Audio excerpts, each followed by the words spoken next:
Oh, I speak Spanish too if you want to. Well, I don't, so if you want to talk in Spanish, if you want to do that, that's up to you. Okay. This is the Paul Paulson Show today. Will we have Spanish viewers, or it's hard to say? Hi, everybody. This is Randi Ross, and you are watching Trump Chat Live. You know, technology is an amazing thing. We had a little bit of a technical glitch getting started, but we're glad to see everybody here. Today, I'm pretty excited. I have Paul Paulson on the show. Paul is the current Orange County Republican State Committee man, and he'll tell us a little bit about what that is. But at the same time, Paul is currently running for a state of Florida position for Agriculture Commissioner. So everybody welcome. Paul, thanks for coming in today. Well, thank you, Randy. It's a pleasure to be here. Good to see you. See you again and chat about anything that's on your mind. I enjoy chatting with you in general. So. Well, you know, the first time I ever met you was you became part of this. I'd seen you on television running for potentially for mayor, but you were a Trump supporter almost from the very beginning. Well, that's true, and I did go to one event for Jeb Bush. I did have some interest we won't hold in that Rubio, against you. We won't hold it against you. There were things that Jeb had said where he was soft on immigration. Understandably, his wife is from Mexico, and he had to keep domestic tranquility, so it was a concern for him. But I got on a Trump train very early. I recognize that Donald Trump is what we need. He's probably the sharpest guy. He's somebody that can stand up to North Korea. He can stand up to Democrats. He can stand up to CNN. So we need somebody that's a leader, number one, and he's got the business experience, so he's not afraid to say what's on his mind. Right. If somebody needs to be fired, he'll let them know. I think we saw that with the FBI director, who was a showboat, and I agree. That's what I would call Poor him. Mr. Comey. Well, he probably had better talent if he would be on a TV show. But what would we call that show? We'd call it showboating. And then you're fired. FBI style. The Apprentice showboating. So we have a couple of folks that just joined us. Trish Van Goosen. Hey, Trish. And hey, Jerry Pitts. How are you doing? It's been a long time. You know, Jerry, interestingly enough, not to get off on the tangent, but he travels every day of the week for work all the time and has been doing that for tons of times. Wow. So it must be nice to have that kind of, I can only imagine what his sky miles look like. But let's get into the conversation. You know, what I want to talk about, of course, is what do these positions do? But can you give everyone a little bit of a flavor of what got you involved in politics to begin with? Well, Randy, I think it probably started with my Christian faith, that I wanted to love God and love my neighbor as myself and try to do something good for the community as I saw it appropriate. And I've done different things. I've worked on, the first campaign I worked on was, I believe it was Nixon against McGovern back in 1968. Wow. That's probably I'm not going to tell you how old I was. I was 3. Yeah, and I was in high school. And the Republican district chairman, Peters was her last name, and I knew her son, got me involved putting bumper stickers on for Nixon. Here in Orlando? Are you from Orlando? I'm originally from Minnesota. I think you're from Indiana. And I came down here after my time in the service. On the GI Bill, I was able to attend the University of Florida. So what branch were you? I was in the Army. I was in the infantry. Trained in mortars and mechanized infantry. Mortar is different than brick and mortar. It's rockets that you drop down a tube. Oh, yeah? And I was trained in the platoon leader's mortar course at Fort Benning, Georgia. Did you ever have to go into an active situation, or? I was involved at a combat alert site overseas in Germany with Pershing missile, which is manufactured, it was manufactured here at Martin Marietta. And each of my soldiers at that time had 90 rounds of ammunition. We had threats from different German terrorist groups, and we had to protect basically NATO and our interests overseas. And that was, I was the officer in charge of that nuclear missile site in the early 80s. And subsequently, I came back to Florida, and I was fortunate to attend the University of Florida. I was company commander in Gainesville with 105 people. And you went to law school, right? Yes, I attended law school and graduated. It was a good challenge. I did practice for 15 years. as a divorce lawyer. Oh, and no. eventually, Not divorce. eventually, oh my, I can imagine. it got to me and it started affecting me personally. So Right. I've found other things that are much more passionate and positive, and I hope to do positive things for the community. And as Agriculture Commissioner, I hope to strengthen families and have family activities, hunting, fishing, and parks that people can enjoy to strengthen our families. That's very important. We're going to get into a discussion about what exactly that position does. But one of the things I mentioned early on, the first time I ever saw you, of course, was when you ran for City of Orlando mayor, which you were running against the establishment, if you will. You know, it was publicized, you spent a lot of money on that. What was your reason for running for mayor? What made you decide to do that? Well, I originally had supported a couple other people and had encouraged them to run. But sometimes if you're the last person standing, you have to take a stand for what you believe in. Right. And we had just experienced an 18% tax hike. Yeah, I still don't understand. I still don't understand that tax hike. Well, it was something where Mr. Dyer thought he could bring us back to the glory years of 2008 when we precipitated the fall and the recession by everything taxes being so high, and he thought he could bring in more tax revenue to spend by basing the budget on what it was like in 2008. Didn't you go to law school with him? Yes, I knew John Dyer in law school, his real name. I went to law school with Phil Diamond, really? And also with Bill Sublett. Right. They were in the class behind me. And at that time, I think there were only 2 or 3 law schools in Florida, and I got a good education. I was passionate about constitutional law and constitutional rights. And it's something that I've carried through. I started the Law School Republicans, which is still there today. Wow, that's awesome. And was active in the Alachua County Republican Executive Committee when I was there in Alachua County. And I've also been active in the Brevard County Republican Executive Committee when I lived there briefly. I still own some real estate there. And I've come back to Orange County, and I've been active here in Orange County with the Republican Party since 1985. Wow. That was when I was a young Republican. That's the year after I graduated from high school. Yes, I was a young Republican, and at that time we had a lot of events, and I did get active again. When Lou Oliver was I believe he joined the party also in 1985. So wow. we go back to 1985 together. So you run for mayor. Unfortunately, you weren't successful at that. But then you ran for Orange County Republican State Committee man, and you did win that. Briefly, can you tell us what is that? I mean, I don't think many people even understand what that job is. Do you mind telling us what you do in that role? It's an opportunity to serve, Randy, just like anything we can do to help other people. But what do the state committee man and woman do? I mean, I know you go to Tallahassee, but are you there just Sure. representing Orange County, or what is it you do? In general, there's 2 different functions. The first one is to build a party, and the second one is to win elections. Mm-hmm. And if we're doing everything right, if we're communicating between the state and the county party, and we're registering voters and we're getting people elected, we're drawing good people into the party, we're getting them motivated, we're encouraging them, and then again, we have to lead by example, because I'm out there knocking on doors for Trump. I did that and drove people to the different rallies. But we have to encourage people, build a party, and get good people elected. Those are the 2 parts. We had a couple people that joined that said hello. Sean McQuaid, I think he went to University of Florida as well, because he says, go Gators. Very good. We've got Kat Skipper on. As you know, Kat is the former Veterans for Trump chair. Listen, folks, if you want to ask any questions of Paul, we have what you can't see is we have a large screen in front of us, and then we have a computer going right here, so we can basically take a look at what your question is, and I'll be able to ask.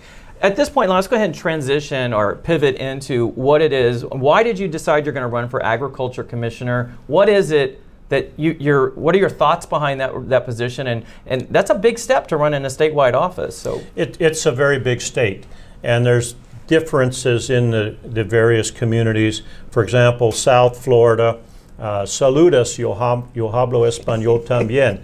I have no clue what you just said. What did you say? Well, I said greetings to anybody that speaks Spanish, because I did study Spanish for 10 years. Really? And I worked in the Dominican Republic in 1995 at one of the medical schools.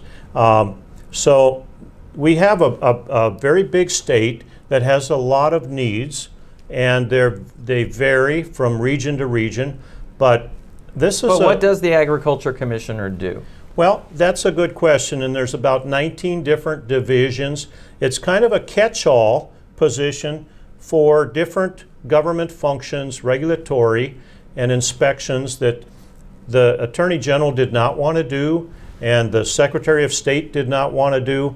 There's probably 10 or 15 other states that give a lot of functions to the Agriculture Commissioner. It's not just agriculture jobs, it's also because when I think about it, I'm consumer thinking about services. oranges and, Sure. and groves and cows. I mean, what is it exactly? Well, actually, the agriculture part has diminished greatly in the last few years. We've seen a 72% decline in orange production, which is unfortunate. We've seen beef And what do you attribute drop. that to? The growth of the communities, or is it because we're getting our fruits and vegetables from other countries? What do you suggest that It's a combination of 4 or 5 things that in order to grow our economy, we have to do things differently. And Adam Putnam has done a decent job. He's been in the job for his second term now. Running for governor. Running for governor. And the 11th commandment says you only speak good about a fellow Republican. And I wish him well. He's Well, I a very saw you. decent You guy. were at his kickoff rally. Exactly. Yeah. And there are a few other candidates. Bruce Nathan, I've seen him at the Trump rally here in Orlando. Yeah. And I believe Miss Jane is a candidate. So we'll have a plethora of candidates. But the current Agriculture Commissioner, Mr. Putnam, has probably raised the most money. I'm not sure if Congressman DeSantis will be running. But let's go back to what the job is. Sure. So what do you actually do? The job involves agriculture. You have something to do with the guns too, right? Oh yeah, it involves also consumer services and concealed weapons permits. It involves a lot of things that I'm involved with personally. I own 50 head of cattle in East Orange County. I've owned 10 acres of citrus. Wait, do they have names? Do the cows have if names? you want to give them names, I'm sure they would like it, but they're not, like Bessie the cow or something. When you have 50 of them and they're not pet cows, it's a business. It's a business. I'm just kidding. They will be harvested for beef. People have jokingly asked me when the barbecue is. I know, that's a great idea. We're trying to get them fattened up now and get them some protein pellets to improve the nutrition, and they'll probably be brought to harvest in a few months. That's my hope. But I've also had 10 acres of citrus. I've had problems with citrus canker. Citrus greening is a problem right now, and then urban sprawl. What does that mean? What does citrus greening actually mean? I've heard of the canker. I mean, I've had to cut an orange tree down before. The city or county made me, if I remember correctly, but when you find out it has canker. And I've had to cut them down. I had some orange groves out. Can you not cure the canker? Can it not be cured, or is it just more trouble than it's worth? It's better to cut them down. You have to isolate, and greening is the same way. There's no cure for it. It's a bacteria that we understand is spread by an Asian bug, and it's got a long scientific name. Wow, that's But the only way you can solve that problem right now is through isolation, some spraying, and there really is no cure that we can come up with. A lot of the farmers in different areas are trying to plant different crops. There is a more hardy seed that has been developed at the University of Florida called the Beede, B-E-E-D-E seed. I spoke with the Commissioner Sam Miller from Texas when he was in town a couple weeks ago at the Agriculture Commissioners Convention, and he explained that in Texas they are taking some genes from spinach plants and infusing them. Popeye. Yeah, Popeye infusing them man. for strength. Not necessarily for strength, but to withstand that different bacteria, and they have been surviving to where the bacteria does not infect those spinach-laden orange trees. So obviously there's the agriculture piece. There's also the gun, the Second Amendment piece, And then what else is there? You mentioned in consumer services. So that's like a pawn shop you mentioned. Well, there's probably 7 or 8 different consumer services under that umbrella. We have gym club memberships. We have the scales and weights at the grocery stores and at the gas stations. We have auto repair shops that are highly regulated, pawn shops. It's a catch-all for things that do have significance. It's actually got a lot of functions. It has a lot of functions. It helps to have some background and knowledge, and also to work with staff. Right. It's important to let the experts make recommendations and to try to move forward. I want to grow Florida's economy. I want to get rid of bad regulations. I believe in conservation, and I also believe in the Second Amendment, because the Agriculture Commissioner issues those concealed weapons permits. I have one here. I'm also a member of the NRA. I believe I'm the only candidate that is a member of the NRA and has a concealed weapons permit, and has had experience in the cattle industry and in the orange industry. Well, also, you know, a lot of people don't realize this, but I'm friends with you, of course, on Facebook, and you're traveling the state right now, putting out your own signs all over the place. And I know that's part of your strategy, but how's that been? How is it when you go out into the community, you're basically knocking on a stranger's door and introducing yourself, and I'm assuming pitching them, and then asking if you can put one of your large signs out there? Well, I've been fortunate to have volunteers that have helped. We have had veterans that have come forward and have helped. Oh, that's great. We've had volunteers from Seminole County that travel with me, but you are correct. We've been door knocking across the whole state of Florida. You can probably see some of my knuckles here have been sore from knocking on doors. And we do have a question for you. Go ahead. Okay, the question is, Paul, this is from Donna Wright. Paul, what is your stance on GMO products? Well, that would be artificially preserved. I think it's certain seeds that are genetically mutated. Is that correct? Yes. You know, I think there's a wide variety of them, some of which may potentially have problems. But on the other hand, some of the science involved can help save our orange industry as well. Okay. So if, like I said, if we can mutate the orange gene by adding some spinach to it, that's what they had to do with the bananas in Central America, in the Guatemala area. We had disease that wiped out all of the banana crop, and then they had to find a new strain that would withstand that type of bacteria. So genetic modification can be a positive thing, but yet we don't know all of the ramifications. With seeds like corn and other crops, it may not be a healthy modification.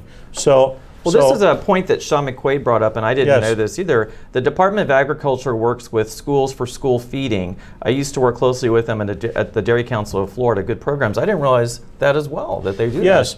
And one thing I'd like to do is encourage the school lunch program to provide oranges for students once a day, or orange juice.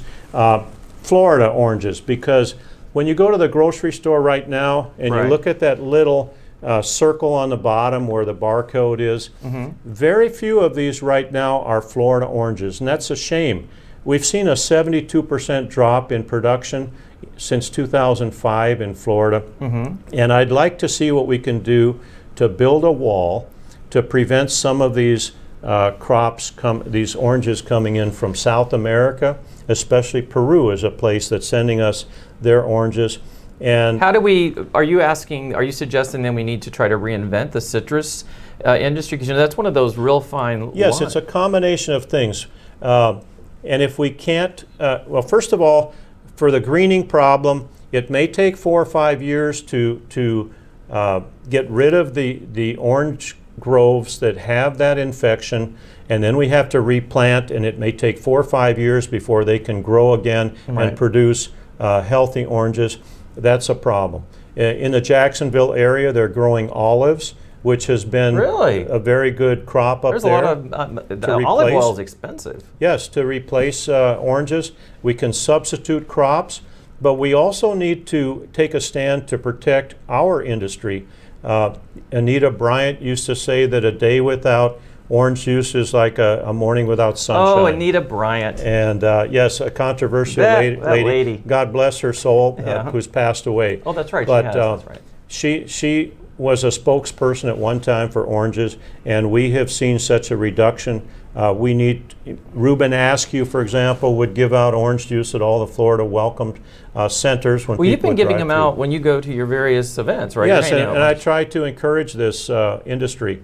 But it's a myriad of issues. We need to protect, just like Donald Trump wants to build that wall to keep problems like coming across the southern Mexico border. NAFTA was not necessarily a good trade agreement that he's renegotiating, and we need to deal with the low cost labor of Peru, for example. There, the agriculture workers get paid $100 per month to produce agriculture, and we can't compete with that.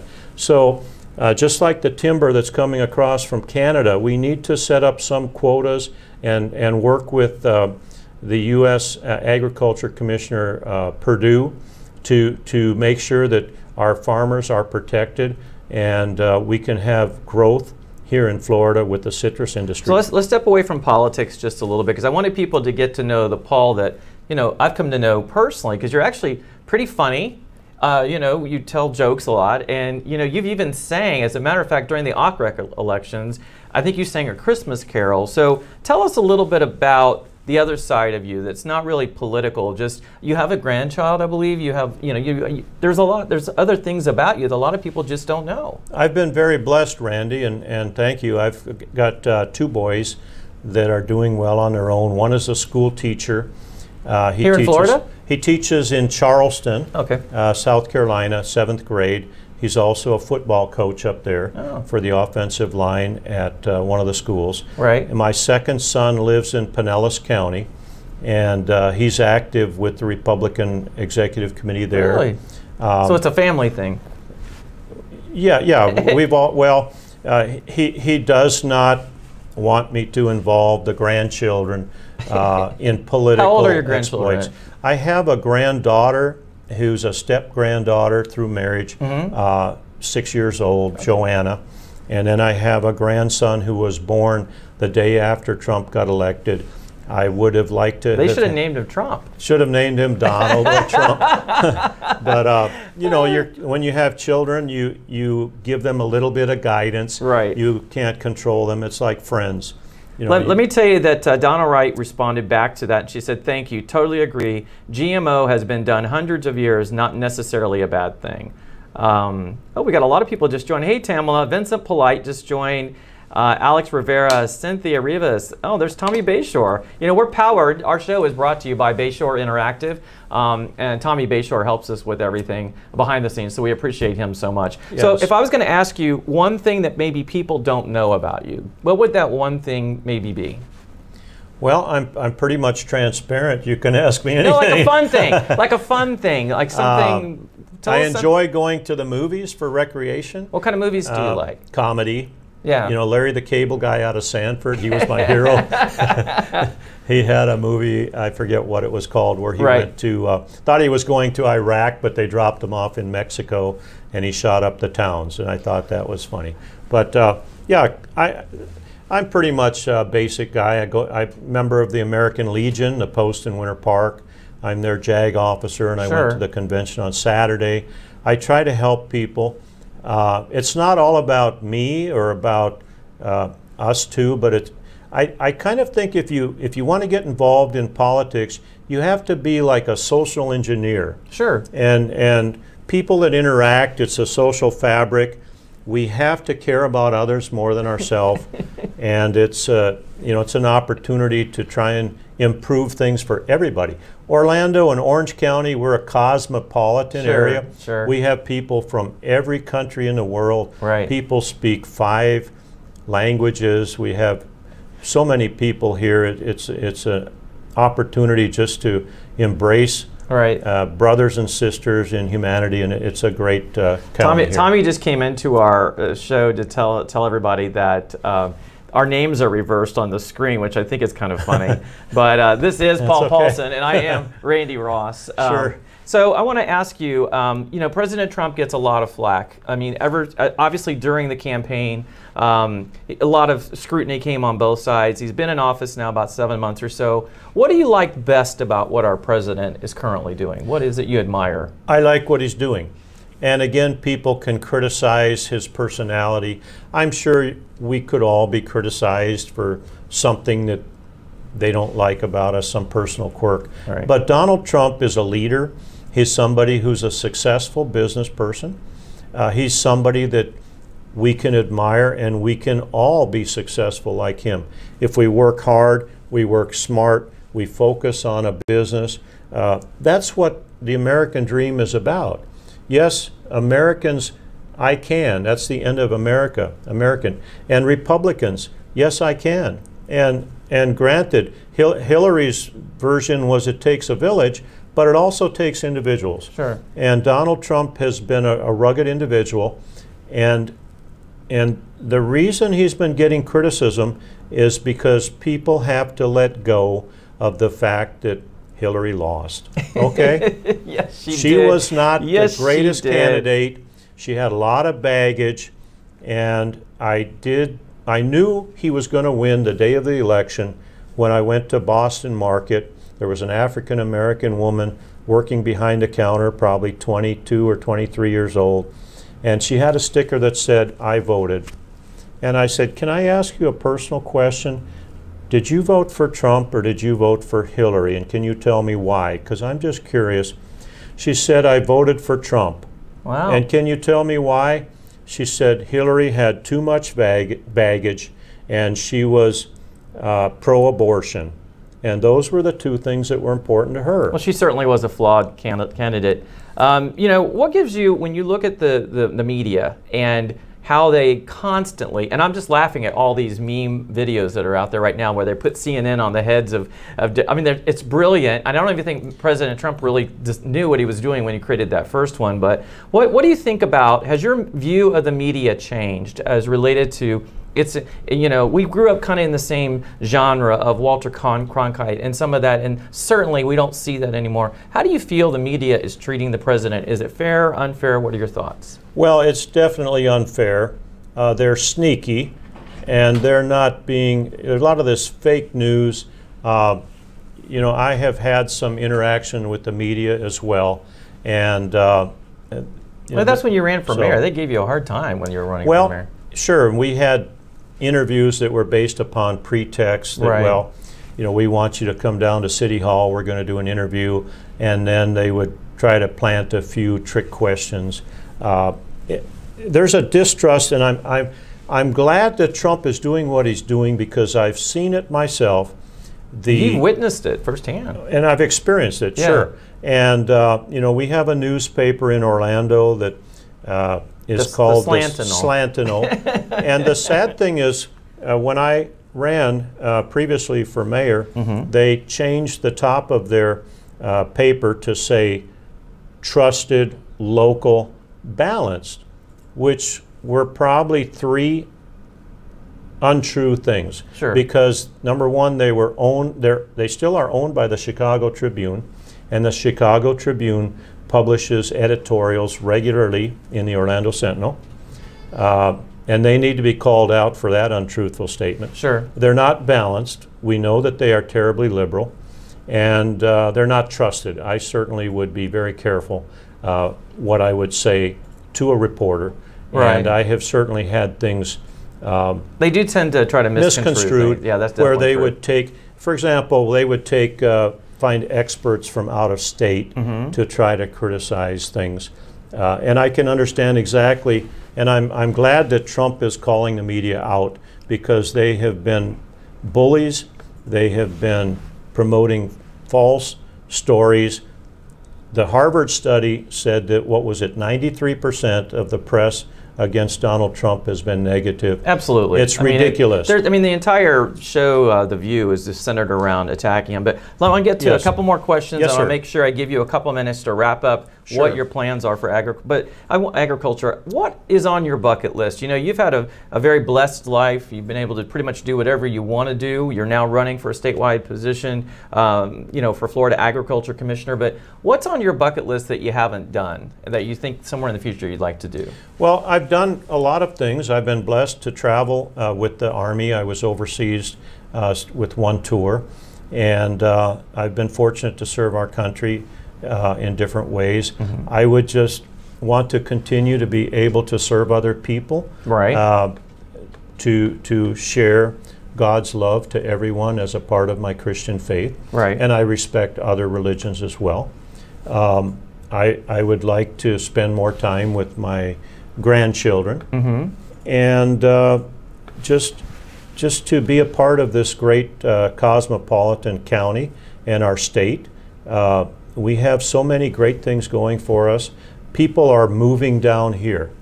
It's not like we're in moving, droves. I mean, we're not moving back up there. Yeah. So there's a reason people come to Florida.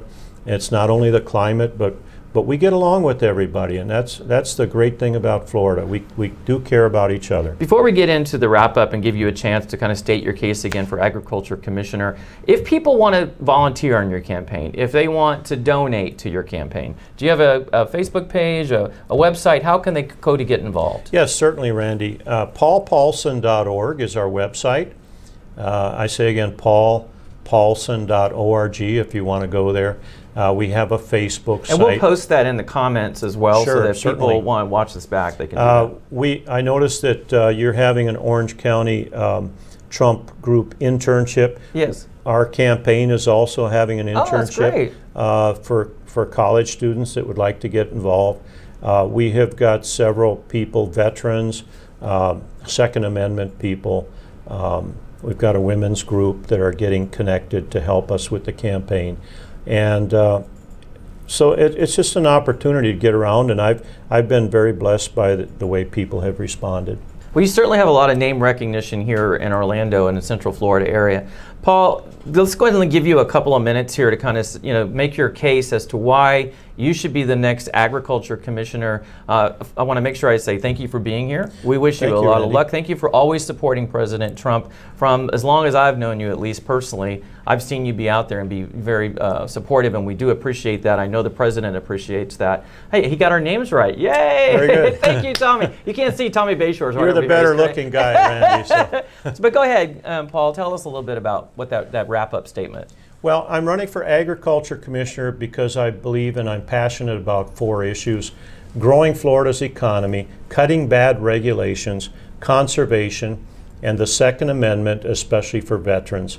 Those are things that the Agriculture Commissioner can work on. I'm concerned about growing the citrus industry back and watching out for the Zika virus. We lost 70% in 1 month of tourism in the Miami-Dade area. Really? We need a rapid response team to catch that, and I've learned that there's some studies at the University of Florida right now that are getting the testing done much more quickly instead of sending things to the lab. But I'm concerned too about cutting bad regulations. Like Donald Trump said, for every new regulation we have to cut 2 bad ones so we can let business do what business should do, and that's produce. Gotcha. Also conservation. I'm concerned about hunting and fishing. Those were the best years of my childhood when I was able to hunt and fish with my family. Sometimes we had fish 3 times a day, and that was a healthy way to grow up. and I think that should be something families can enjoy together. And finally, the Second Amendment is something that families, if you live in a rural area, it can take 40 minutes for a deputy to get there. If somebody's breaking in your door, you need to have a concealed weapons permit and protect yourself with a gun. bad guys with a gun. The only thing that'll stop them is a good guy with a gun. Well, I'll let you know you got a supporter here, and Deborah Rosenau. She says, Paul, I met you at the Trump event at Lake Eola. You will have my support. I think you are terrific. That's always nice when you hear good things like that, right? Yes, thank you, Deborah, and I'm glad. And then Alan Levy says, you know who Alan is, obviously, say looking Sure. good, Paul. Well, thank you so much, Paul Paulson, everybody. He's our current Orange County Republican executive or committee man for the Orange County. There's got an orange in his hand. Buy oranges that are Florida oranges. Florida oranges, Okay. absolutely. And as I said, Paul is a candidate for Florida Agriculture Commissioner. Thank you so much, Paul. It's been a pleasure. We appreciate your support. Thank Thanks. you, Rand.